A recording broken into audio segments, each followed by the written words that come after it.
రే దొంగ rascals, MCom చదువుకున్న వాడినిరా. Taxation గురించి అడగండిరా, చెప్తాను. ట్రయల్ బ్యాలెన్స్ గురించి అడగండిరా, ఎక్స్ప్లెయిన్ చేస్తాను.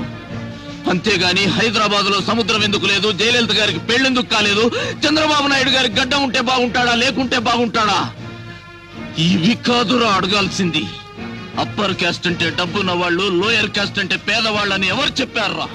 ఈ రాష్ట్రంలో ఒక చేత్తో డిగ్రీ పట్టా, మరో చేత్తో కాలిన పొట్టా పట్టుకొని తిరిగే వాళ్ళల్లో జంజం వేసుకున్న బ్రాహ్మణుడు ఉన్నాడు. పేరు చివర రాజు, రెడ్డి, చౌదరి, నాయుడు అని తోకలు తగిలించుకున్న అగ్రవర్ణాల దరిద్రులు ఉన్నారా? రేయ్, ఆల్రెడీ అమ్ముకున్న ఉద్యోగాలకు ఇంటర్వ్యూలు పెట్టి మమ్మల్ని ఏడిపించకండిరా. ఉద్యోగం వస్తుందన్న ఆశతో ఈ బట్టల ఇస్త్రీకి 3 రూపాయలు, బస్ ఛార్జీకి 5 రూపాయలు, అప్లికేషన్ కి 10 రూపాయలు అప్పు చేసి ఇంటర్వ్యూకి వస్తావరా?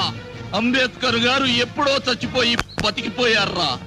బతికుంటే మాత్రం ఆకలేసే వాడికి ఎందుకు రిజర్వేషన్ పెట్టలేదని కాళ్ళు పట్టుకొని అడిగేవాడినిరా.